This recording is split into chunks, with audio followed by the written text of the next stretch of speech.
Un nouveau rendez-vous du Club de la Presse sur votre radio. Merci, mesdames et messieurs, de votre fidélité. La mise en onde est signée Michel Tomega et Thomas Datevi. Mise en ligne, Jiro Akucha. Je suis Fousseni Saïbou, le modérateur du jour. Le plateau de ce jeudi est composé de Jean Legrand Polorigny du journal Canal D. Bonjour, Jean Legrand. Bonjour, Sas. Bonjour Fousseni plutôt. Merci. Bonjour aux confrères en studio. Bonjour aux auditrices et auditeurs de Canal FM. Je profite pour faire un salut spécial à Yaovi de Style Coiffure à Agoué Adjouba qui nous écoute religieusement chaque jeudi. D'accord. Ambroise Kondjo du journal des Guardians. Bonjour Ambroise.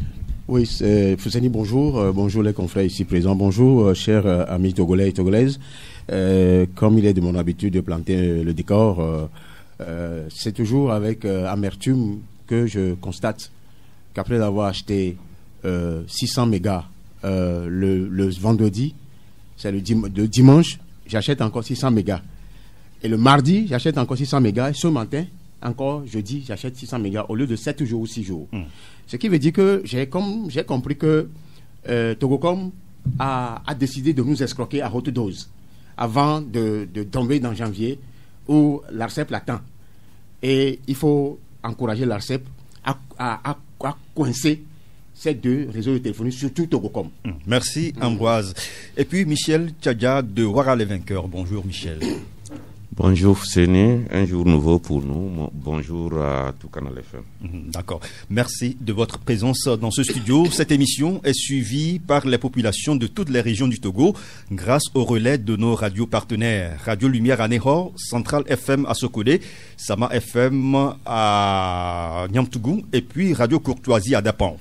Elle est aussi disponible sur notre site internet canalfm.com et sur l'application mobile Radio Canal FM. C'est un plaisir de partager ces moments d'information avec vous. Voici le débat. Mardi dernier, le commissariat des douanes et droits indirects a procédé à la saisie et à la destruction d'une cargaison composée de produits congelés dans le quartier de Wonyome. Il s'agit de 378 cartons de dos de poulet et de poulet entier en provenance du Ghana sans document douanier.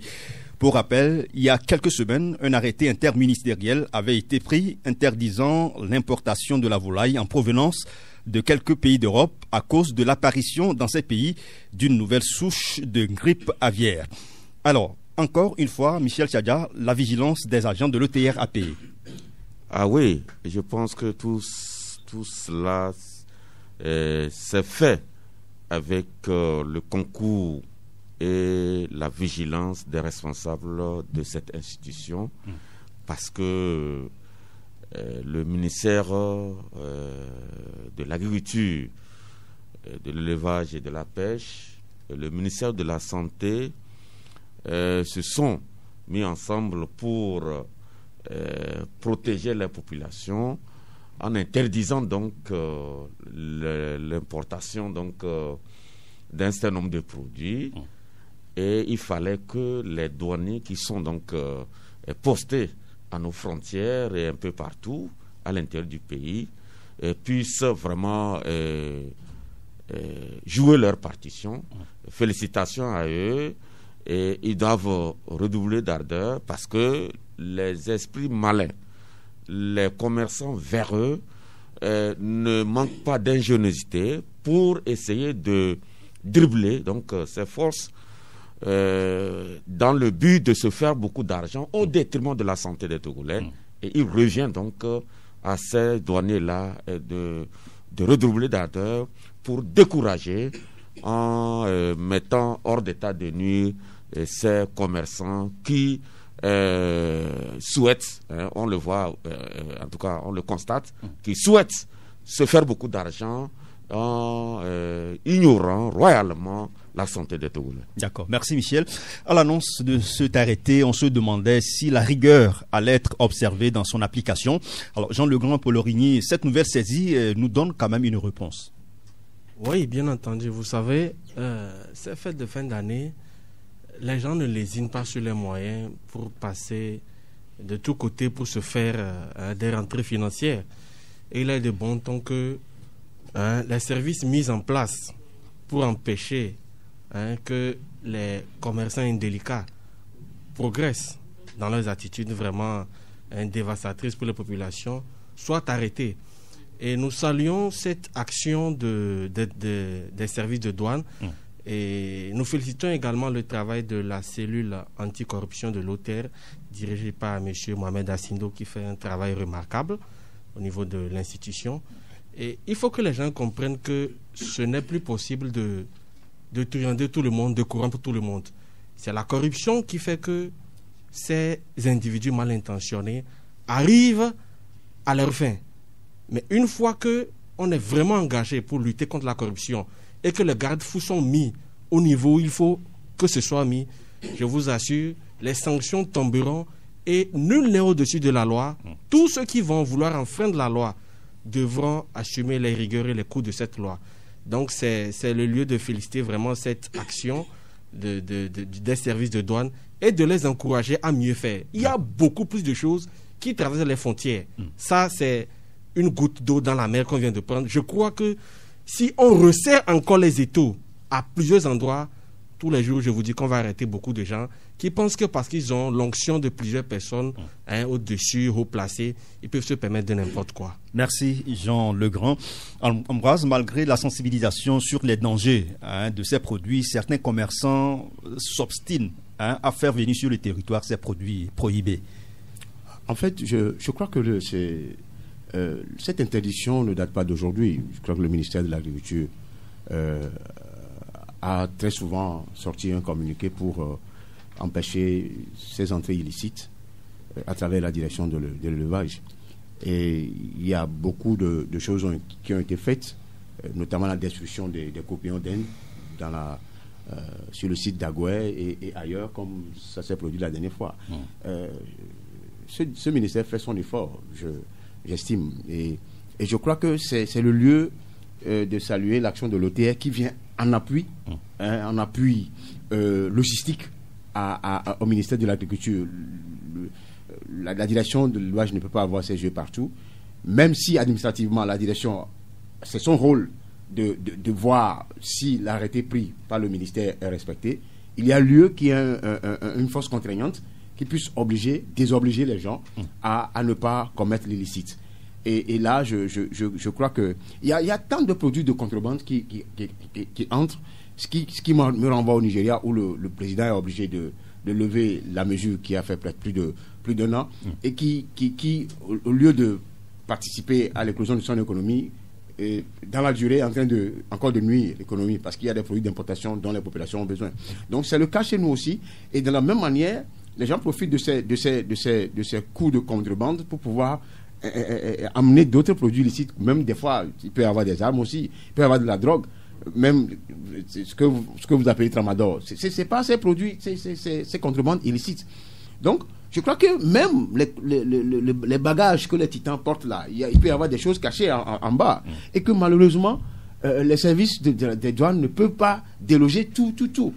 Et c'est là aussi la faute qui leur revient souvent, parce qu'ils n'ont pas les moyens techniques et logistiques pour pouvoir vérifier. Je crois qu'il faut s'acheter ces moyens-là, des scanners qui débusquent des produits illicites, les armes, la drogue, tout ça là. Même des chiens renifleurs. Il y a des chiens, comme ça se fait au Mexique, au Chili. Vous amenez un chien auprès de la voiture, il sait qu'il y a quelque chose. Le chien fait tout et tout pour le trouver. Donc, ça me renvoie à ces investigations-là pour pouvoir donner une image plus cohérente à l'OTR qui, je crois, fait son travail d'appui au ministère de l'Agriculture. D'accord. Merci à vous. Sans transition, nous passons au deuxième sujet. Une délégation de la Caisse nationale d'assurance maladie universelle du Burkina Faso a entamé lundi dernier une mission auprès de l'INAM Togo, Institut national d'assurance maladie. La délégation est venue s'inspirer de l'exemple de l'INAM Togo afin de mieux réussir le processus d'opérationnalisation du régime d'assurance maladie universelle qui est lancé au Burkina Faso. Le Burkina apprécie donc la réussite et les progrès réalisés par l'INAM Togo. Alors Michel Tchadia, le modèle du Togo en matière d'assurance maladie suscite l'admiration de ses voisins, notamment le Burkina Faso, qui vient au Togo s'en inspirer. Ah oui, je trouve que c'est vraiment très intéressant de constater que il y a certaines institutions internationales, certains pays qui viennent apprendre chez nous les réussites que, ma foi, les Togolais ont quand même réussi à imposer, à monter. Et c'est très intéressant quand vous parlez de l'INAM. C'est vrai qu'au début, il y a eu un peu de cafouillage, ça il faut le reconnaître, mais progressivement, la dame qui est actuellement au poste, en tout cas qui gère le portefeuille du ministère de la base, qui était là-bas, Madame Myriam Dessou, elle a réussi quand même à donner confiance aux travailleurs. Aujourd'hui, c'est vrai que les gens viennent apprendre, mais au Togo, l'INAM n'a pas encore tout couvert. Même nous, les journalistes, on ne nous a pas encore couvert. Et il faut quand même que l'INAM aille dans ce sens-là. Et je pense que ça va donner beaucoup plus de crédibilité, et beaucoup plus de sympathie. Ça va attirer beaucoup plus de sympathie pour cette institution qui, aux yeux des travailleurs, vraiment apporte quelque chose de substantiel. Et donc, je suis sûr que avant même le Burkina, il y a d'autres pays qui sont venus ici pour apprendre de l'expérience, du savoir-faire donc des responsables de l'INAM. Et si tu veux bien, il y a aussi d'autres pans de l'administration qui sont régulièrement visités par d'autres pays. Si je prends par exemple le ministère de l'administration territoriale, le ministère de la sécurité, où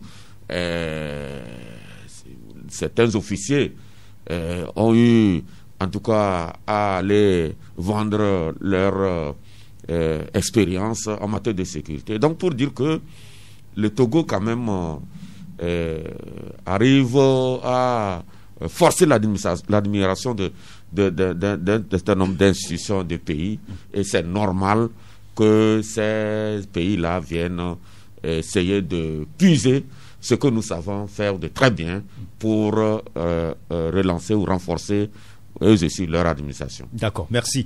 Alors aujourd'hui, l'INAM est en train d'étendre ses prestations à d'autres couches socio-professionnelles.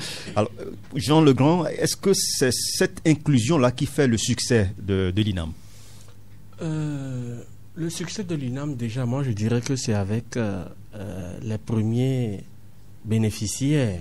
C'est les premiers bénéficiaires, c'est à partir d'eux vraiment que le succès a commencé. C'est vrai qu'au début, ça n'a pas été de tout repos. Beaucoup ne comprenaient pas avec tous les documents qu'il fallait trimballer un peu partout. On vous amène ici, vous remplissez, on dit non, c'est pas comme ça. Voilà, au début de toute chose, c'est un peu compliqué.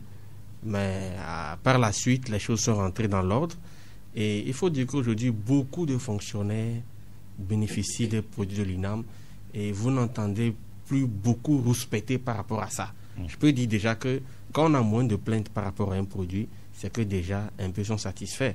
Et c'est de bon temps qu'il faille maintenant, comme vous l'avez dit, procéder à une inclusion, étendre l'INAM à beaucoup d'autres couches. Bon, c'est vrai que ça nécessite aussi beaucoup de moyens et le mécanisme qu'il faut pour apporter le produit aux personnes du secteur informel, à nous les journalistes et tout ça. Je crois que... Ça a commencé avec les journalistes.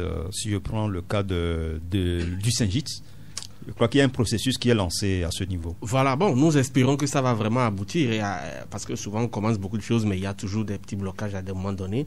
Nous espérons que vraiment, à toutes les couches, le produit va s'étendre et que vraiment ça puisse bénéficier à tout le monde. D'accord. Alors, comme aucune œuvre n'est parfaite, est-ce qu'il y a des choses qu'on peut quand même améliorer dans le système togolais, Ambroise Kondio? Oh bon, je pense que ils sont au début de cette opération qui visiblement, je crois, attire certains pays de la sous-région à titre d'expérimentation. J'estime que la couverture de l'INAM doit être désormais universelle, c'est-à-dire au plan national, et touchant tous les secteurs d'activité, y compris le secteur informel. jusqu'à d'autres secteurs. Vous savez, l'expérience a toujours commencé par l'administration et certains se disent c'est la même administration, c'est les mêmes personnes qui ont un salaire chaque mois, c'est les mêmes personnes, quand ils sont malades, ils sont soignés avec des exonérations liées à l'INAM, c'est les mêmes personnes qui quand ils sont malades, ils vont acheter des médicaments, c'est les mêmes exonérations à un taux probant et acceptable. Et maintenant, nous qui n'avons pas de salaire en fin du mois, le reste quoi. Et nous qui n'avons pas de salaire, nous qui vivotons et qui ne savent pas ce que demain sera fait.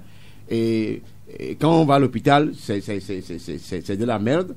Acheter un médicament aussi, surtout que ça c'est une mafia dans le domaine des laboratoires et des pharmacies. C'est une grande mafia. Vous allez voir des médicaments comme Epagrum qui n'existe plus, mais qui fait un travail excellent sur le foie. Ils l'ont remplacé par un autre médicament. Il y en a un autre médicament qui traite les infections qui n'existe plus parce que les gens achètent ça beaucoup et ça nuit à d'autres laboratoires. Ça, c'est des dossiers sur lesquels nous reviendrons. Mais par rapport à l'INAM, je crois qu'il faut y tendre. Il faut y tendre parce que le jeu de l'INAM, certes, c'est de couvrir une partie de la population, un certain nombre de secteurs partant de l'administration. Mais il y a des marges à gagner derrière. Ça on ne le dit pas. La masse de personnes dans l'administration qui se sont inscrits à l'INAM de façon obligatoire, tu vois, de façon obligatoire et qui ne sont jamais malades pendant une année.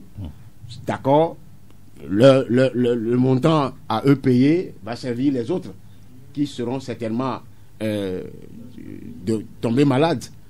Je crois que par cette marge-là, il faut essayer d'aider la population qui n'a ni salaire mensuel et qui souffre actuellement, qui est dans la misère, la grande misère ambiante, et qui n'a pas les moyens d'acheter des médicaments à la pharmacie. Au même moment, on leur contraint de ne pas aller acheter des médicaments de rue. Vous voyez le paradoxe dans cette histoire-là? Et c'est du cinéma, des fois, les pharmacies vous offrent. Sur tout le long de la route de Ségbé, au moins il y a 4 ou 5 pharmacies. Il y a des jours qui arrivent, vous ne trouvez même pas un seul de garde. Et c'est là le travail de l'ordre des pharmaciens aussi. Et ce qu'il y a aussi, je ne sais pas si aujourd'hui c'est un peu dégelé, parce qu'au départ, il y avait toute une difficulté, tout un tas de documents que vous devez remplir pour pouvoir accéder. Et il y a des pharmacies qui sont en partenariat avec l'INAM. Oui. Il y a aussi des cliniques privées, en dehors des centres hospitaliers publics. Donc, moi, ma préoccupation aujourd'hui, c'est de tout faire pour étendre la couverture INAM vers les autres secteurs, les autres couches de la population qui, honnêtement, n'ont pas les moyens, alors que c'est ceux-là, les mêmes personnes qui ont les moyens, c'est les mêmes personnes qui réclament chaque fois l'augmentation du salaire, c'est les mêmes personnes qui ont, à la fin, la retraite, qui toujours bénéficient, alors que la grande masse, qui est à 98%, ne bénéficie de rien. D'accord. Vivement que l'INAM étende ses prestations à toutes les couches sociales de notre pays. Nous passons à un autre sujet. Les forces armées togolaises ont bénéficié mardi du matériel roulant, notamment des motos, de la coopération française dans le cadre de l'opération Koumdioré, destinée à lutter contre le banditisme et la criminalité transfrontalière au nord du Togo. La cérémonie de remise s'est déroulée à Lomé en présence du général des forces armées togolaises, Manganawe Dadja. Alors, Michel Tchadja, la France s'implique dans la lutte contre le terrorisme en Afrique et le Togo n'en fait pas exception. En témoigne ce don de matériel roulant que l'armée togolaise vient de recevoir. Et ce n'est pas une surprise quand on sait que, comme tu l'as dit, la France est au premier rang, en tout cas des pays européens, au premier rang en Afrique, dans la lutte contre le terrorisme et le grand banditisme.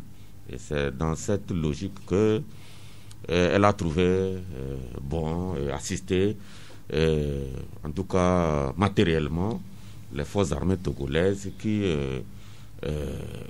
jusqu'à présent ont un parcours sans faute. Parce que dans la sous-région, quand vous voyez les menaces, les difficultés qu'éprouvent d'autres armées, les forces armées togolaises ont prouvé qu'on pouvait compter sur elles. Et sur le terrain, il n'y a pas très longtemps, j'étais à Dapon, j'ai vu comment les militaires en binôme étaient sur les motos et qui vraiment allaient dans tous les coins, qui ont toujours leur œil aux aguets pour, en tout cas, dans l'attente d'un éventuel ennemi. Et donc, c'est pour dire que face en tout cas, à l'insécurité qui plane dans la sous-région, la France, en tout cas par ce geste, veut montrer que elle est aux côtés de toutes les armées et surtout que le Togo est dans la lutte contre le terrorisme et la piraterie maritime. Le Togo a montré qu'il avait de l'expérience à vendre. Le Togo, à travers le chef de l'État, a montré qu'il était disposé à vraiment combattre sans merci ces criminels hors la loi et tout. Et donc, il fallait que la France, dans la mesure de ses possibilités, apporte donc ce matériel-là, qui est, à mon avis, très indispensable pour nos forces de sécurité qui veillent au grain. Et il faut quand même féliciter donc cette coopération agissante entre la France et les pays de l'Afrique de l'Ouest et surtout entre la France et le Togo, et souhaitons que cette coopération se renforce davantage parce que cela va dans l'intérêt des populations que nous sommes. D'accord. Alors, les terroristes possèdent des moyens sophistiqués pour déstabiliser les États. Nous le voyons au Mali, au Burkina Faso. On se demande d'ailleurs où ils trouvent tous ces moyens, mais là n'est pas la question. Alors, Jean Legrand, face à ces impressionnants moyens de destruction des terroristes, certains dans l'opinion se demandent si ce sont les motos qu'il faut donner aux militaires pour combattre ces terroristes. Vous savez, aujourd'hui, plus aucun pays n'est à l'abri des attaques terroristes et djihadistes. Il est bien vrai que le Burkina Faso, la Côte d'Ivoire, même le Bénin à côté, le Burkina ont été frappés, mais pour le moment, le Togo a été exempt de toute attaque. Bon, je me dis que les motos qui ont été offertes aux militaires, c'est peut-être pour faire les rondes au niveau des frontières, parce que c'est une guerre asymétrique actuellement. Quand vous combattez des terroristes, le terroriste sait là où l'armée est, mais l'armée ne sait pas là où les terroristes sont. Ils sont dans parfois des champs, des quartiers, des maisons un peu bizarres. Voilà, c'est à travers certaines rondes comme ça. Et là, dès qu'on vous alerte et vous arrivez incognito, vous pouvez surprendre ces personnes. Bon, je me dis que c'est un peu dans ce cadre que ces motos ont été offertes. Mais comme tu l'as dit, moi je veux qu'on aille plus loin. On ne peut pas traiter le problème en surface en donnant juste du matériel. Mais le terrorisme vient d'où? C'est parce qu'il y a un partage inéquitable des richesses entre les plus nantis et les moins nantis. C'est ce qui fait que certains qui se disent moins nantis sont manipulés, je vais le dire. Ils sont manipulés et aujourd'hui, ils se rebellent contre les États. Mais posez-vous la question de savoir comment est-ce qu'on peut comprendre que des rebelles sont plus armés que tout un État? Est-ce que nous sommes dans la normalité des choses? Par où est-ce que les rebelles font pour être armés? Quand on creuse au fond, c'est là où on comprend qu'il y a des intelligences extérieures qui n'ont pas vraiment intérêt à ce que l'Afrique sorte de ce guêpier dans lequel nous sommes. Parce que, bien sûr, on équipe les armées, mais en même temps, depuis combien d'années vous voyez Boko Haram toujours dans sa position et l'armée nigérienne n'arrive pas à résister? Au Cameroun et un peu partout. Ce sont des situations vraiment qui révoltent et ça nous amène à vraiment réfléchir. Il faut que les Africains prennent conscience de la situation et que nous reposions vraiment les questions fondamentales. On ne va plus rester en surface et dire voilà, on nous a donné ça, on nous a fait ça, mais comment faire pour couper le mal à la racine? C'est ça la vraie question. Une fois que le mal n'est pas coupé, on pourra traiter le dème en surface. Mais je vous dis qu'on va toujours vous amener des armes, mais toujours, les autres vont vous terroriser. Et on va toujours piller nos pays. Parce que c'est un prétexte, aujourd'hui beaucoup le savent, c'est un prétexte pour plusieurs puissances occidentales d'implanter des bases étrangères en Afrique. Et une fois qu'une armée étrangère est sur votre sol, votre armée n'est plus souveraine, il faut qu'on se le dise. Mais les gens n'aiment pas aborder ces questions parce que c'est des questions un peu taboues à cause de certains accords secret défense et tout ça, mais jusqu'ici, la question est de savoir est-ce que nous sommes vraiment indépendants, chacun de savoir. D'accord, merci beaucoup. Alors, le terrorisme n'est pas encore vraiment sur le territoire togolais, mais les autorités multiplient des initiatives depuis un certain temps.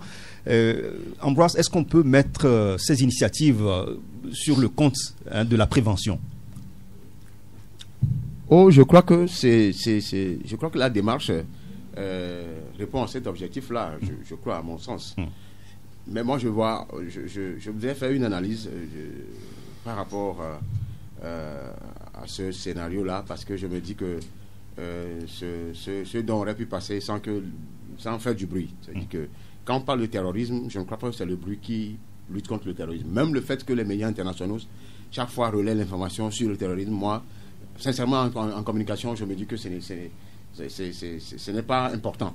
Parce que plus vous parlez de ces voyous, ces hommes sans foi ni loi là, sur les médias, ils sont contents.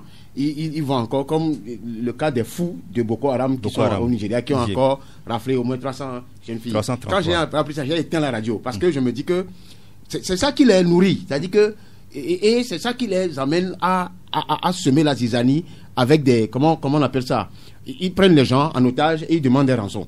Tout ça là. Si on coupe tout ça, la communication là, ils n'ont qu'à faire ce qu'ils veulent. Ça, c'est ce qui concerne ces gens-là dont je ne qualifie même pas de gens.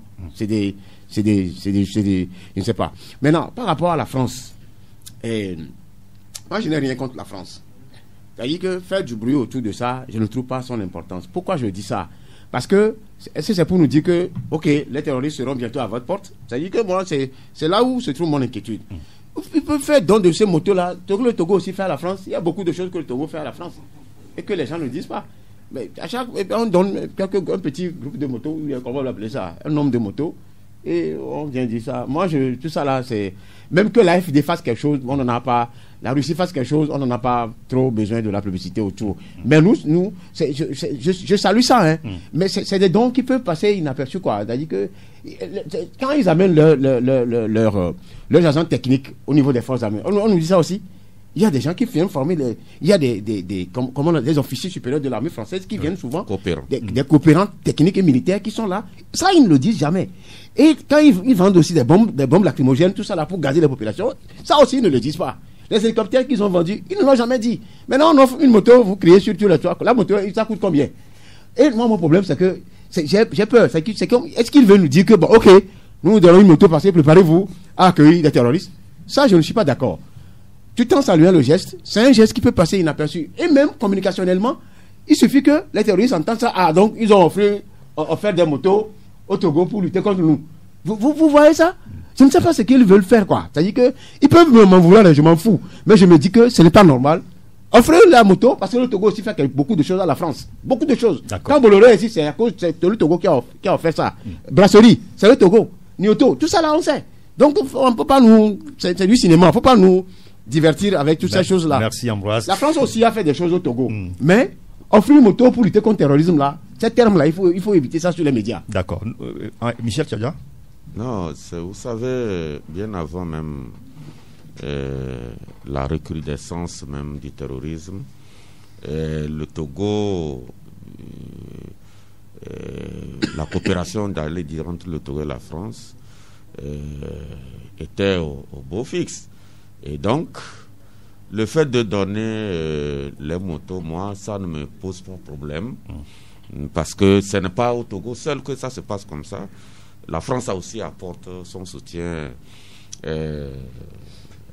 à d'autres pays.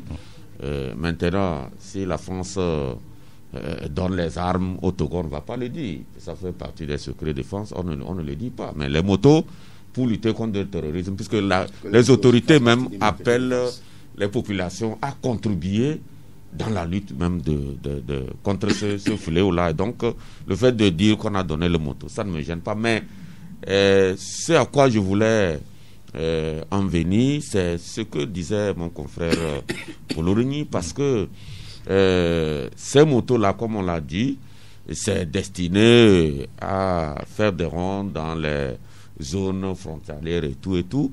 Et quand vous allez vers l'extrême nord de notre pays, vous allez retrouver les militaires en binôme, les circuler un peu partout. C'est bien, c'est pour notre sécurité. Mais, comme le disait mon confrère, il va falloir allier cette lutte-là avec la recherche des moyens pour aider les populations à sortir de leur état de paupérisation. Parce que les djihadistes, ils recrutent dans les rangs des plus pauvres. Ils recrutent dans les rangs des plus pauvres. Et quand vous allez vers le nord du pays, c'est des milliers, c'est pas moi qui le dis. La Banque mondiale, le PNUD sont clairs. C'est les zones les plus pauvres. Et donc, c'est vrai d'effrayer les terroristes avec les armes, les candidats, j'allais dire, aux terroristes avec les armes, mais c'est bon aussi d'aider ces populations-là vraiment à sortir de leur situation. Tu disais dans ton speech que, mais est-ce que, où trouve-t-on les armes du côté des djihadistes et tout. Mais c'est eux-mêmes les experts, ils le disent. C'est parce que il y a certains, la corruption, l'argent de la corruption va là-bas, l'argent des trafics humains va là-bas, l'argent de trafic de drogue va là-bas et tout ça là. Et donc, il revient à nos autorités de mener une lutte transversale pour essayer de non seulement décourager les candidats au terrorisme, mais aussi aider les populations à sortir de leur état de misère. Et c'est parce que en le faisant, ça permet donc aux populations de tourner le dos, de ne pas céder aux sirènes de ces fous-là d'Allah, entre guillemets. D'accord. Voilà. Merci à vous tous. Nous marquons une pause et on revient. Nous revenons pour la suite de cette émission. L'actualité sportive qui domine les parutions de ce jeudi est l'élection samedi prochain du président du CNO, Comité national olympique. CNO Togo, élection ce samedi 19 décembre, écrit la Nouvelle Tribune. Pour l'histoire, Deladem Akpaki, un programme pour la victoire, l'expérience, la nouvelle vision et la force d'une équipe. De belles pages s'annoncent pour l'Olympique togolais. Assemblée générale élective au CNO Togo le 19 décembre prochain, sans tambour battant, Deladem Akpaki joue la carte du Koukao, écrit le perroquet. L'athlétisme au cœur de son programme, le candidat vu par Dieritama, la FIGE envoie déjà ses vœux au candidat. Le changement titre, élection au CNO Togo, à la connaissance de l'ambitieux programme de Germain Wona. Germain Wona et Akpaki, ou Sérénité contre confiance, titre le mérite sportif. On lit à la une du journal Canal D, élection au CNO Togo, Wona Germain annoncé favori du duel de titans face à Deladem Akpaki. Libération titre, Germain Wona, le candidat idéal pour redynamiser le sport et faire du CNOTS une institution de référence. Assemblée générale élective du CNO Togo, écrit Flambeau des démocrates, le mouvement olympique sous les feux de la rampe. Et puis Liberté qui titre, Comité national olympique du Togo, le sport togolais en danger avec une possible élection de Deladem Akpaki. En 2019, il a été suspendu par l'Union africaine de judo pour faux usage de faux. Alors, comme on a l'habitude de le voir à la veille de chaque élection sportive, chaque média a son favori. Alors, Jean Legrand, mais à voir le parcours des deux candidats, qui parmi eux, comme on le dit, peut faire l'affaire? Oui, vous savez, le CNO Togo sort d'une crise, que tout le monde sait. Et il faut un candidat pour remettre de l'ordre dans la maison. Et nous avons deux candidats à liste actuellement, Wona Germain et Deladem Akpaki. Mais d'après un sondage et d'après plusieurs informations, Wona Germain est celui qui est annoncé favori. Il est clair que les deux candidats actuellement, les deux challengers, sont des amoureux vraiment du sport. Ils aiment le sport. Mais nous avons décidé de faire un focus sur Germain Wona, qui est un monsieur, d'après son entourage, très humble, effacé, discret, et c'est un monsieur expérimenté qui, vous savez, il a été pendant longtemps dans les arcanes du milieu du CNO, du Comité national olympique togolais. Il a été ancien président du football club d'Agaza. Il a présidé la commission marketing du CNO en 2006 et 2008 conseiller du ministre des Sports. Et il a été aussi président de la Fédération de basketball. C'est un monsieur qui a une riche expérience et que nous trouvons qu'il pourra vraiment apporter du plus au niveau du Comité national olympique togolais. Et quand vous approchez son entourage, on parle d'un homme un peu très généreux. C'est-à-dire, vous voyez, quand un individu n'a pas du mal à sortir l'argent pour le bien commun, pour la cause commune, c'est dire que lorsqu'il sera aux affaires, il est fort à parier qu'il ne mettra pas la main dans la caisse. Quand vous vous renseignez, le musée olympique togolais, c'est Germain Ona qui a, de sa poche, remis la quote-part de l'État togolais. Et au niveau du centre olympique aussi, il a vraiment beaucoup œuvré. Il a assisté beaucoup de fédérations sportives. Même la Fédération nationale de basketball, dès qu'elle voulait organiser la CAN, les 2 éditions, c'est lui qui a vraiment remis la part du Togo pour que cet événement puisse avoir lieu dans notre pays. C'est dire que le monsieur n'hésite pas sur les moyens à mettre en œuvre pour que le sport togolais puisse rayonner. Et dans cette aventure, il est accompagné de grosses pointures. Je peux dire plusieurs présidents de fédération sont autour de lui, à savoir Bernard Walla de la fédération de lutte, vous avez Franck Clouchet de la fédération de taekwondo, Bivaina André Gungu de la fédération nationale de basket, et beaucoup d'autres vraiment, dont aussi l'ancien intendant des FAT, Urunassam Bangna, qui est aussi de son côté. Et c'est vrai qu'on dit qu'il ne faut pas vendre la peau de l'ours avant de l'avoir tué.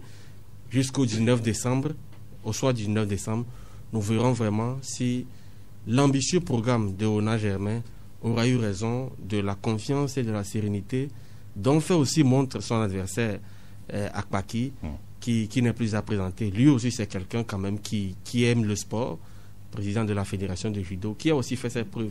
Il faut dire que les deux challengers font partie du bureau sortant. Voilà, vu que le président ne peut plus se représenter, voilà, ces 2 membres du bureau sortant qui sont actuellement candidats en liste. Et nous espérons que le meilleur puisse triompher, que l'élection soit fair play et que les présidents de fédération puissent faire le bon choix.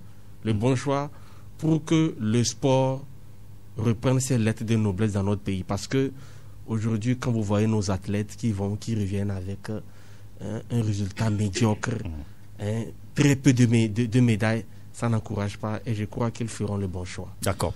Merci Ambroise Kondjo. Dela Demakpaki n'est pas non plus moins connu de la scène sportive au Togo. Oui, je crois que c'est le président de la Fédération togolaise de judo et bon, jeune visiblement. Je crois que pour le CNOT, pour le sport au Togo, je crois que chacun a sa matière à vendre, que ce soit Ona qui aussi aime le sport. Quand il a déjà participé à la dernière élection de la Fédération togolaise de football, oui. Je me rappelle. Et il s'est investi aussi. Et du côté d'Akpaki aussi, beaucoup le connaissent, très dévoué en matière sportive. Donc moi, je n'ai pas de candidat. Je me dis que celui qui peut venir diriger le CNOT pour qu'il n'y ait pas trop de clientélisme, trop de business. Parce que, vous savez, dans tout ça, il y a un aspect que les gens oublient. C'est-à-dire que c'est les positionnements. C'est les positionnements dans les réseaux internationaux qui fait bondir les gens vers ces genres de postes. Parce que quand vous êtes président du CNOT, vous êtes automatiquement membre du comité exécutif de la CNOA et du CIO, tout ça là. C'est clair quoi. C'est comme les présidents de fédérations nationales qui sont d'office membres de la FIFA au cours des élections et membres de la CAF. Donc c'est le même jeu qui se joue. Et tous ces messieurs-là ont leur business, ils ont leur affaires, mais c'est ça, c'est des responsabilités qui leur ouvrent beaucoup plus de portes à l'international avec des opportunités diplomatiques pas possibles. Donc, je crois, au-delà de l'amour à la chose sportive que les gens vendent, ce qui est derrière, que nous lisons, c'est l'aura au plan mondial, c'est l'aura au plan international. Et je les concède parce que même le fameux Trump qui est en train de partir, il a eu des milliards. Qu'est-ce que l'homme veut sur cette planète? C'est de l'argent. L'argent est de l'argent. Et c'est parce que quand il disait aujourd'hui qu'il y a des gens qui donnent de l'argent pour pouvoir... L'argent n'a jamais suffi à l'homme. L'homme, de sa nature de bestialité, de sa nature d'homme raisonné, l'argent ne l'a jamais suffi. Parce que il peut même tuer pour l'argent. Il peut avoir des dizaines, des centaines de milliards de dollars. Il va encore en vouloir. Et quand il met ça à la banque, il c'est 100 milliards de dollars, que quelqu'un soit malade et qu'on vient lui demander, il ne voudra jamais que ça tombe à moins 100 milliards de dollars. Donc c'est vous dire que, en réalité, les gens ont de l'argent, d'accord. Mais ça ne veut pas dire que quand ils vont encore en trouver, ils ne vont pas encore amasser. C'est ça la réalité. Donc aujourd'hui, moi j'encourage les deux candidats, que le meilleur gagne. Moi je n'ai pas de... Je connais bien Germain, qui peut faire l'affaire. Akpaki aussi peut faire l'affaire. Je ne voudrais pas être neutraliste, mais je me dis que les deux, heureusement que ces deux candidats, ils ne sont pas aussi trop nombreux. Que les présidents de fédération fassent le bon choix et ça passe quoi. D'accord, merci. Alors nous apprenons que le candidat Akpaki est actuellement sous sanction de l'Union africaine de judo qui l'accuse de faux et usage de faux lors de son passage à la tête de sa commission marketing. Et à cause de cette sanction, certains contestent sa candidature. Alors Michel Tchadia, est-ce que cette situation ne risque pas de jouer contre lui? Je m'en fous. Tu sais, moi, le peu que j'ai à dire, c'est qu'il n'y a pas très longtemps, cette maison Connote sentait le tripatouillage des tests, les magouilles interminables dans cette maison-là. Si, avec cette élection, on peut mettre fin donc à cette situation, tant mieux. Mais sinon, moi, je n'ai pas grand-chose à dire parce que il n'y a pas très longtemps, nous avons relevé sur ce plateau vraiment tout ce qui n'allait pas dans cette maison-là. Et aujourd'hui, quand j'entends les gens dresser des lauriers pour tel candidat, en tout cas, moi, je n'ai pas grand-chose. Je n'ai pas à dire quoi que ce soit. Que les deux, en tout cas, celui qui a la chance de gagner, on verra la suite. D'accord. Alors, sans transition, nous allons passer à la page politique de cette émission. Le sujet majeur en politique cette semaine est les prochaines élections régionales, les toutes premières au Togo. Une rencontre initiée par le ministre de l'administration territoriale a eu lieu la semaine dernière, je crois, entre les partis politiques et le ministère. Au centre des discussions, les préparatifs de ces élections. Élections régionales au carrefour des impertinences, titre flambeau des démocrates. Rencontre préparatoire des élections régionales, titre le changement. Et puis le canal D qui titre élections régionales de 2021. L'opposition pourrait-elle tirer son épingle du jeu? Alors, Jean Le Grand Polorini, les partis politiques ont souhaité une décrispation du climat politique avant cette élection. Est-ce que c'est une demande sensée de la part de l'opposition? Une décrispation. Vous voyez, depuis 2 semaines, Adiamagbo, Brigitte Kafoui de la DMK et Gérard Diossou ont été arrêtés officiellement pour atteinte à la sûreté de l'État.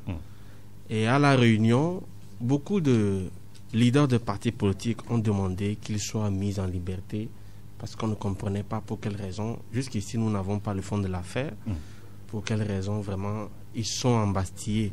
Et il faut dire que, alors que nous sommes en studio, nous avons eu les informations comme quoi les 2 personnes viennent d'être libérées. Ils ont été mis en liberté provisoire. D'accord. Mais nous ne savons pas pour quelles raisons. Le juge n'a rien dit à propos. Mais nous prenons acte. Et il faut dire que la demande des partis politiques apparemment a été entendue par le gouvernement le lundi dernier. Et c'est de bon ton. Vous savez, nous sommes sortis d'une présidentielle où on a eu un vainqueur, un vaincu et tout ça. Attiser encore, susciter une rage de guerre, ce n'est pas bien pour notre pays. La décentralisation est un processus dans lequel nous sommes engagés. Je crois que tout le monde doit faire partie. Il n'y a pas de raison que pour une raison ou une autre, certains soient écartés, qu'on ait encore, on soit à côté ou tiré sur certaines choses. Il faut quand même que les bases soient posées et que chacun vraiment puisse aller jouer franc jeu. Mais nous demandons est-ce que l'opposition pourra-t-elle tirer son épingle du jeu? C'est une question qui vaut tout son pesant d'or. Parce qu'on est sorti de la présidentielle avec un Jean-Pierre Fabre de l'ANC lessivé avec 4%. Vous avez le leader de la dynamique, Monseigneur Poudreau, Agbeome, qui est on nous a dit, dans un champ de maïs, avec son parti qui est à peu près actuellement, je vais dire, décapité. Vous avez les autres leaders qui ne sont plus que l'ombre d'eux-mêmes, avec des scores mythiques qu'ils ont engrangés, même au cours des locales. Et nous nous posons la question de savoir, est-ce que pour les élections régionales qui sont en vue, est-ce que les gens ont changé de fusil à leur épaule, ou bien c'est toujours la même rengaine qu'on va nous servir? Est-ce qu'on va toujours continuer dans l'amateurisme, ne pas aller à la rencontre des populations dans le profond Togo? Parce qu'aujourd'hui, quoi qu'on dise, le parti au pouvoir tient les câbles et n'est pas prêt à les lâcher. Il n'est pas prêt à lâcher du lest. Et l'opposition doit tout faire pour essayer de tirer son épingle du jeu. Mais si elle ne prend pas les mesures, ne met pas les mesures en place, les guerres internes, la guerre sur les réseaux sociaux, s'insulter les uns les autres, accuser l'un l'autre d'avoir fait tout ça.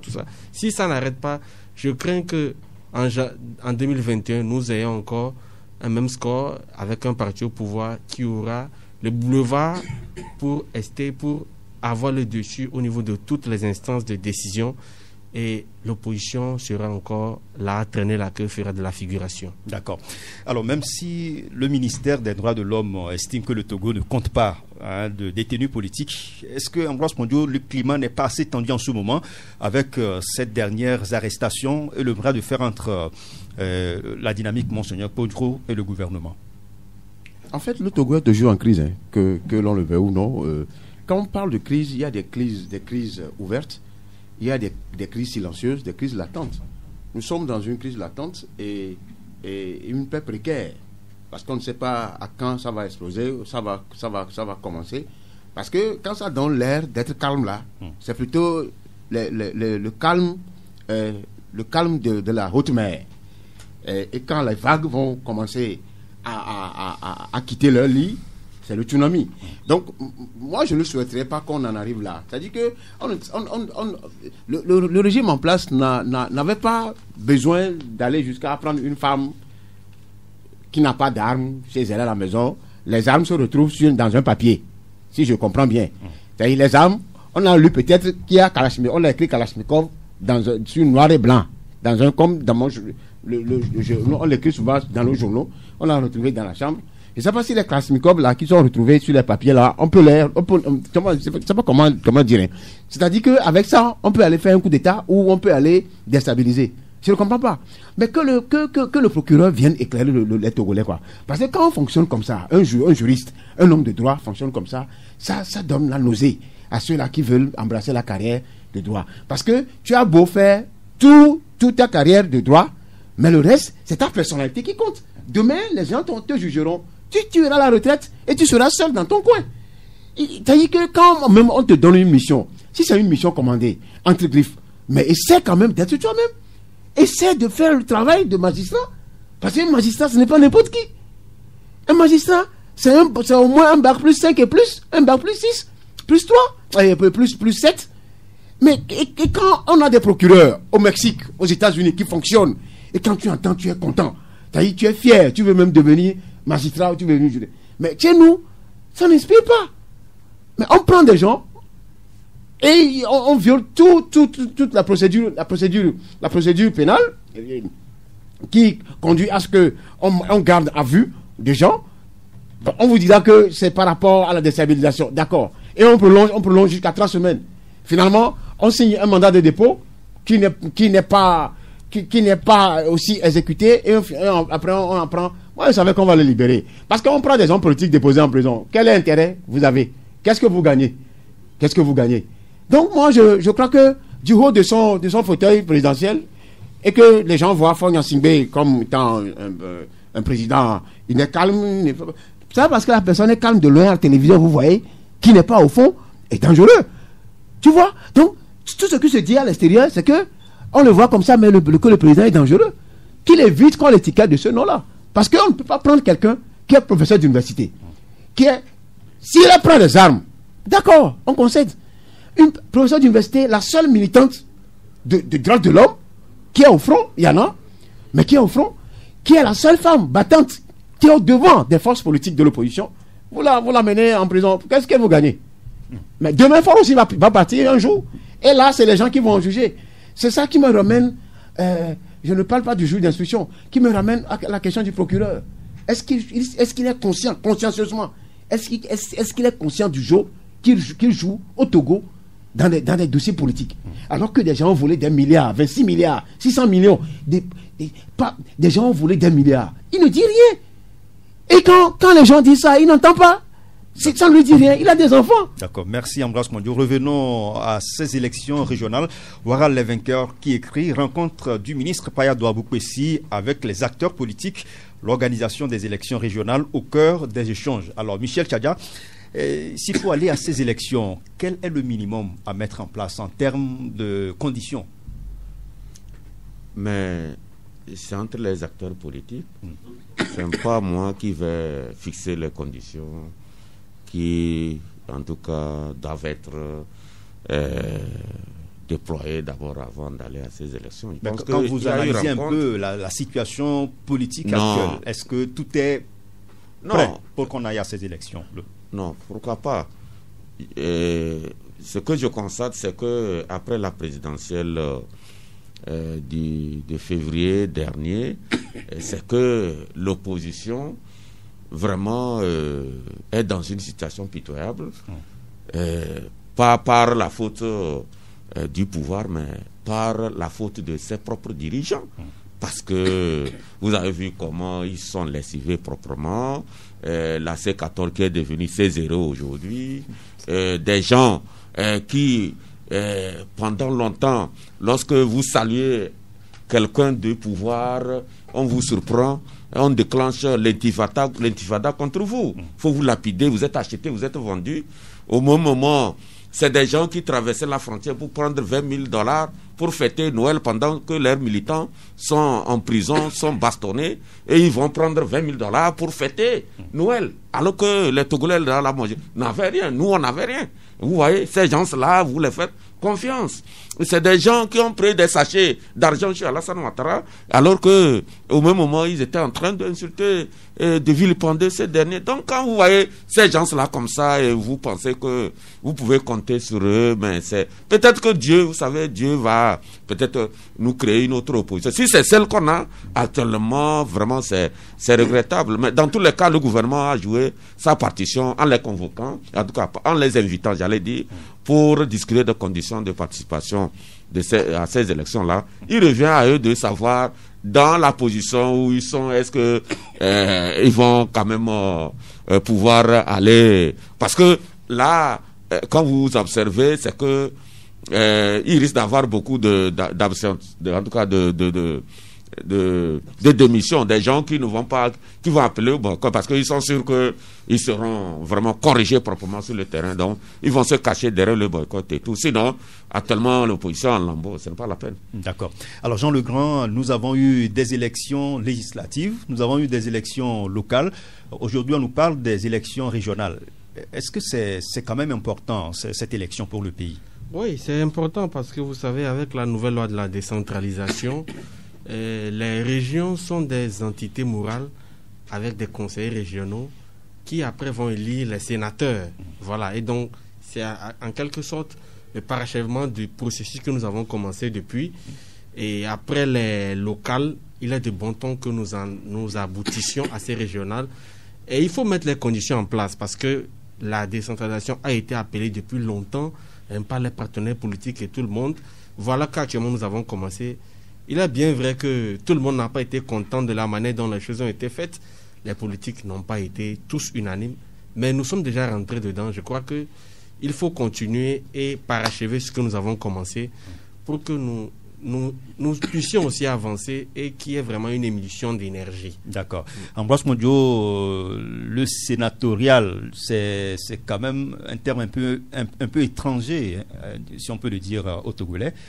Alors, ces élections régionales, bon, enfin, disons... Le sénatorial est différent. C'est différent, c'est différent. Ici, il y a les élections régionales font suite Au local. c'est une suite logique des pions de la décentralisation. D'accord. Des différents. Donc, ça veut dire qu'après le municipal, c'est les élections régionales qui viennent consacrer maintenant le déroulement complet de la décentralisation. En fait, ces élections régionales, moi, je ne suis pas contre. Mais c'est les nominations qui seront faites après par rapport aux grands districts, aux différents districts, surtout au district de Lomé, qui a lieu de faire. Vous savez, la démocratie est en train d'être dévoyée. L'esprit de la démocratie lié à ces genres d'élections sont en train d'être dévoyés. Quand on parle des élections régionales, il faut élire aussi le gouverneur, comme ça c'est fait en RDC. Il faut élire les gouverneurs de région, ou le gouverneur érigé, par exemple, Lomé en district, tout ça là. C'est-à-dire que le pouvoir fait en sorte que rien ne l'échappe, qu'il ait son contrôle sur tout. Parce que dans tous les pays au monde pratiquement, et surtout en Afrique, les capitales font au moins le tiers des populations parce que c'est une composante cosmopolite. Quand vous allez à Dakar, vous allez voir que ça échappe au pouvoir de Macky. Quand vous allez au Niger, c'est partout quoi. En Côte d'Ivoire, au Togo. Donc ils ont trouvé un mécanisme pour pouvoir confisquer le pouvoir du peuple à travers des nominations à joindre à ce qui est déjà élu. Dans le cas de cette histoire de régional, le conseil régional devait être composé par des gens élus et des gens nommés. Et quand tu fais le ratio, tu comprends que le président nomme pratiquement, je crois que c'est la moitié pratiquement, alors qu'en Côte d'Ivoire peut-être c'est le tiers. Donc c'est des choses qui gênent, c'est des choses qui frisent la démocratie, c'est des choses qui ne consacrent pas la démocratie, qui donnent un goût amer à cette décentralisation qu'on nous a vendue très cher, qui est d'abord une bonne chose. Même la question des mairies, la manière dont ils ont fractionné Lomé, ça dénote d'une insulte au suffrage universel, qui d'ailleurs est certes exercé, mais qui a été aussi dévoyé au profit de ceux qui sont au pouvoir. Donc, quand on maîtrise un peu le jeu là, on sait que, en tout cas, moi j'ai foi qu'à tout moment, tu peux changer. Il s'agit d'un régime. Si le régime part, les gens qui sont épris de démocratie et de droit viendront faire la bonne chose. Il y a des grands juristes dans ce pays. D'accord. Parce que tout simplement, le pouvoir politique influence beaucoup ce qui devait être des normes impersonnelles, qui ne doivent pas avoir des étiquettes. C'est-à-dire que c'est le droit, quoi. D'accord. Il faut appliquer le droit.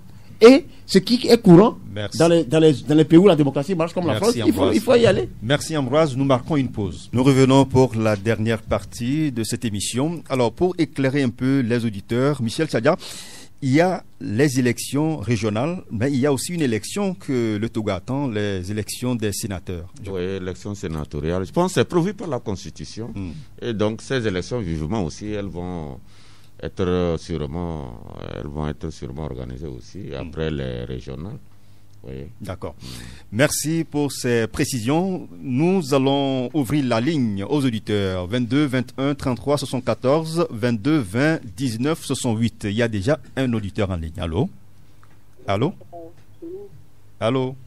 Bonjour. Bonjour. C'est monsieur? Sondé. Ok, allez-y. Je vais parler des motos que la France aurait donné à l'armée togolaise pour lutter contre le terrorisme. La France, oui, allez-y.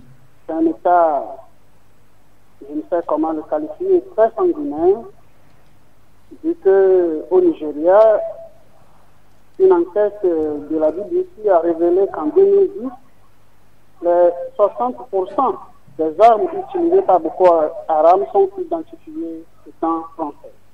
Donc, M. Ambroise l'a si bien dit, bonjour, qu'ils sont en train de révéler les terroristes en donnant des motos là au Togo, et que ces terroristes pourraient nous placer sur la liste de leurs États attaqués. Alors là, à votre question, où est-ce que les terroristes trouvent leurs armes? La réponse est claire, c'est la France qui leur en fournit. Maintenant, s'ils en fournissent déjà aux terroristes au Burkina, au Mali, en Libye et partout dans le monde, nous leur prions de libérer le Togo, de ne pas faire tourner les yeux de ces terroristes sur notre pays qui en souffrent déjà. Il y a déjà des types et des formes de terroristes qui nous tuent déjà ici, la faim, la misère, le manque d'emploi. Je prie cet État-là de venir reprendre leurs motos, aller les vendre. Semble-t-il que Emmanuel Macron vient d'être testé positif au coronavirus, trouver de l'argent pour gagner du vaccin. D'accord. Et le traiter. Merci beaucoup. Merci, monsieur. Auditeur en ligne, allô? Bonjour. Bonjour. Comme la vie l'avait dit. Monsieur Komlavi, allez-y. Oui, j'interviens aussi au sujet du don de la France. Je me demande, la France fait un don au Togo pour lutter quoi? Contre quoi et contre qui? Contre le terrorisme. Le terrorisme. La France n'a qu'à se poser la question, qui fabrique ces terroristes? Ces terroristes se fabriquent par les régimes, y compris la France en place. Parce que ces régimes pratiquent l'injustice dans leur pays.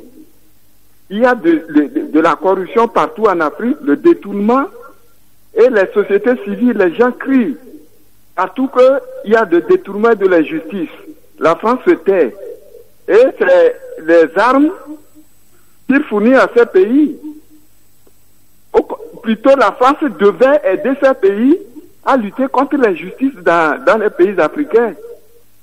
Sinon, les terroristes, si par exemple moi je suis là, je suis affamé, et quelqu'un vient dire que voilà, viens, je vais t'aider, je suis prêt à suivre ce dernier. Donc, l'origine même du terrorisme, c'est l'injustice, c'est la corruption et le détournement, y compris la France. Merci beaucoup. D'accord, merci à vous. Un auditeur en ligne, allô? Allô? Allô? Allô? Allô? Oui, bonjour. Bonjour mon frère, c'est M. Kolani depuis Agoué. Monsieur Kolani, allez-y. Oui, je salue le plateau. Merci.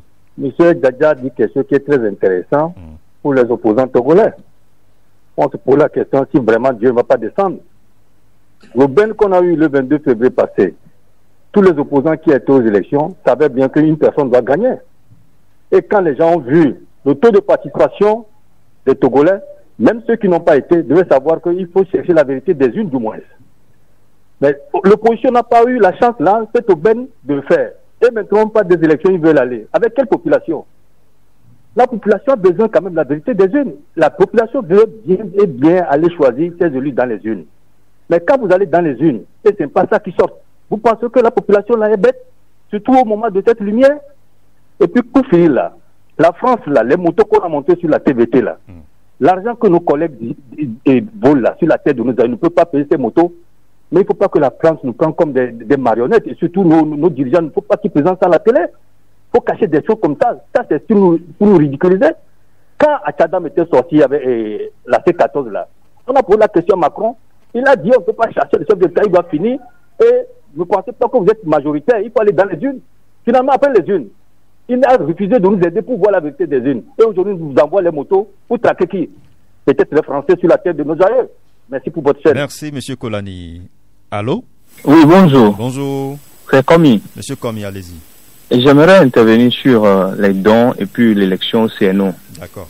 Allez-y. Sur les dons, moi je pense que c'est une comédie que la France est en train de faire. Pourquoi je le dis? Les conditions favorables au terrorisme, c'est la France qui les a créées dans ses anciennes colonies. Je veux le rappeler sur le plan économique. C'est eux qui viennent ici piller nos ressources à vil prix et nous vendent les produits finis très chers. Sur le plan politique, lorsque le peuple va à une élection, c'est eux qui cautionnent la forfaiture. Sur le plan social, ils ont mis leur association, les ONG, patati patata, pour nous contenir et nous faire croire que notre culture n'a pas d'essence et que c'est ce qui est venu de l'extérieur qui est meilleur. Donc, si de par tous ces éléments, ils viennent nous dire qu'ils donnent des motos pour lutter contre les conditions que eux-mêmes ils ont créées, c'est une comédie. Les armes qu'utilisent, quand je parle par exemple, l'exemple du Mali, les terroristes là trouvent les pick-up là-haut, les armes lourdes. c'est le Mali qui le fabrique, et c'est une zone qui est pleine de richesses. Vraiment, qui nous fasse économie de cette comédie. Merci beaucoup. Par rapport à l'élection CNO, j'aimerais demander au ministère d'instaurer un critère de moralité. Parce que ce que nous apprenons du sieur à Paki, on ne va pas faire une élection et après, nos institutions encore vont souffrir de tripatouillage. C'est lui le secrétaire général, si je pense, suivant la presse, du CNO. Et en tout temps, on a eu que des gens ont tripatouillé des tests. Celui qui est garant des tests, vraiment, qu'il y ait une enquête de moralité sur les candidatures prochaines. Merci beaucoup d'avoir appelé. Nous prenons un autre auditeur en ligne. Allô? Bonjour. Bonjour. C'est Johannes. Monsieur Johannes, allez-y. J'ai 2 points soulignés. Tout d'abord, concernant les fameux dons de moto. Écoutez, les auditeurs précédents l'ont dit. La France crée toute cette insécurité et après vient au secours. Nicolas Sarkozy, aujourd'hui, il est où? Il est où aujourd'hui? Il est en retraite paisible, même s'il est jugé pour certains faits mineurs dans son pays. Ce qu'il est venu créer en Libye, est-ce qu'il est inquiété aujourd'hui? Il est venu foutre le bordel en Libye. Et c'est après ça que beaucoup d'Africains, nos frères sont tués par des terroristes. Les armes ont commencé à circuler comme des petits pains. Et après, la France vient pour nous dire qu'ils nous font des dons de moto. Est-ce qu'on avait besoin que Sarkozy vienne tuer un président africain et créer le terrorisme pour nous dire qu'après on vient nous donner des motos pour combattre le terrorisme? C'est quoi ce bordel-là? Et nos chefs d'État africains sont fiers. On est content de montrer ça au journal. Et on est content sur une télévision nationale pour nous dire qu'on fait des dons de moto. Nos chefs d'État sont des marionnettes. Et tant qu'ils continueront à se comporter comme des marionnettes, c'est comme ça qu'on va on viendra nous honner. Ok, merci beaucoup. Le deuxième point. Oui, rapidement. Continuer à évoquer que l'opposition a pris quels millions, 30 millions, 40 millions. Continuer à évoquer ce sujet-là aujourd'hui pour nous dire que c'est comme si, je sais pas, c'est comme si on veut transporter, mettre cette affaire de 30 millions-là. On veut le transporter comme une coupe qu'on a reçue pour décrédibiliser l'opposition. Je ne sais pas de quoi il ressort de parler à chaque fois de cette affaire de 30 millions. Nous allons continuer à faire confiance à cette position parce que je ne vois pas ce que nous allons aller chercher au niveau du parti uni pour nous que c'est eux, des gens qui nous font couper dans la misère. Un système qui n'est rempli que de voleurs qui volent des milliards et tout ça là. Et on nous dit que il ne faut pas avoir confiance en l'opposition parce que ces gens-là, on leur a donné 30 millions, quoi. Merci, continuer à parler de ça, c'est finalement comme une mission commandée. D'accord, nous avons compris. Merci d'avoir appelé. Un autre auditeur en ligne. Allô? 22 21 33 74 22 20 19 68. Allô? Oui, bonjour. Bonjour. Monsieur Kokou depuis Adidogo. Monsieur Kokou, allez-y. Je tiens à saluer le plateau. Merci. Ambroise et Tchadja, voilà. Michel Tchadja. Et vous savez, si la France aujourd'hui offre une moto togolais au gouvernement togolais, c'est comme si, à mon analyse personnelle, c'est comme si ils savent que les dés sont jetés. Ils sont acculés. Parce que le monde entier, les Africains en particulier, savent que les Français ne peuvent rien, ils n'ont rien chez eux. Donc ils voulaient nous retourner ce qu'ils nous ont pillé. Donc moi ça me réjouit. Mais que nos dirigeants sachent que ce n'est pas la meilleure manière. Mais ça nous réjouit.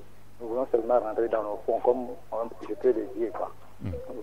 D'accord. Donc, merci beaucoup. Merci beaucoup. Bonne émission. Merci. Allô? Allô? Allô? 22 21 33 74 22 20 19 68. Allô? Allô? Oui. Bonjour. Bonjour. Oui, comment allez-vous? Je vais bien. Ah, c'est monsieur? Monsieur Désiré. Monsieur Désiré, allez-y. Oui. C'est la première fois. Ah ok, allez-y. Bon, et pour la France, là, et la France dit qu'il fait la lutte contre le terrorisme. Le premier terroriste, c'est la France, c'est ça. Le premier terroriste, c'est la France. Et de deux, moi je voudrais savoir aussi une chose autre point. Quand on a réclamation, ou bien on fait des choses pour que la communication soit équitable. Est-ce que c'est la guerre qu'on a déclenchée pour Togo Télécom? Maintenant, c'est pire. D'accord, merci. Merci. Allô? Allô? Allô? Bonsoir. Bonjour. Salut le plateau. Oui, bonjour. C'est monsieur? C'est monsieur Christ. Monsieur Chris, allez-y. Oui. Je voulais poser la question à monsieur Michel Tchada. Oui. Chaque fois, il dénonce la corruption, la corruption qui se passe. Mais dans son analyse, ça ne se passe pas bien, quoi. C'est comme si des fois, il est en mission commandée, quoi. Vraiment. S'il vous plaît, un peu de courtoisie. Il a doté maintenant l'opposition pour l'opposition fait quoi, pour faire comme ça à l'opposition. C'est pas bon. Je suis sûr, je voulais poser la question. Est-ce que le Togo est un État normal? Est-ce qu'il y a la démocratie au Togo? Il n'a qu'à me répondre ça. D'accord, il va vous répondre tout à l'heure. Nous prenons un autre auditeur en ligne. Le dernier. Allô? Oui, allô? Oui, bonjour. Allô? Allô, oui, bonjour. Allô? Allô, bonjour. Bonjour, monsieur. Présentez-vous. C'est mademoiselle Mengla Marie. D'accord, allez-y. Oui, je veux m'intervenir au niveau du don des motos. S'il vous plaît, de grâce, disons à la France de ne pas tourner le regard des terroristes envers notre cher pays. Parce qu'on en a marre. Parce que assez. Que la France nous laisse libre quoi. D'accord. Qui nous laisse tranquille. On ne peut plus. Ok. Bon. D'accord, merci. Alors nous reverrons dans cette émission. Nous en avons fini avec les auditeurs. Michel Tchada, vous avez été interpellé par rapport à une question. Oui, par 2 fois. Il y a un monsieur qui m'interdit de parler de 30 millions. Je pense qu'il est mal placé pour m'empêcher de dire ce que je pense. J'en parlerai parce que ça fait partie de ce que je considère comme des faiblesses de l'opposition, parce qu'une opposition responsable ne peut pas se permettre n'importe quoi. Et donc, je vais toujours le dire, qu'il souffre. C'est la liberté d'expression qui le dit. Mais il y a un autre qui me pose la question si, comment l'appelle-t-on, il y a la démocratie au Togo. D'abord, je voulais lui dire que je ne suis pas en mission, je suis journaliste comme tout autre. Et je suis libre de mes idées et je les défendrai partout. Partout où je pourrais le faire. Pour lui répondre maintenant, je voulais lui dire que je constate tout simplement qu'au Togo, il y a les institutions qui sont en marche.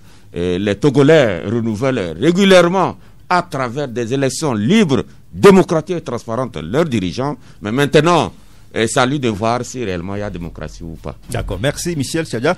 Nous allons rapidement passer à la séance des cartons. Jean Legrand Polorigny. Oui, je n'ai pas de carton, mais je vais juste revenir sur ce que les auditeurs ont abordé. Rapidement. Oui, vous savez, les États n'ont pas d'amis, mais n'ont que des intérêts.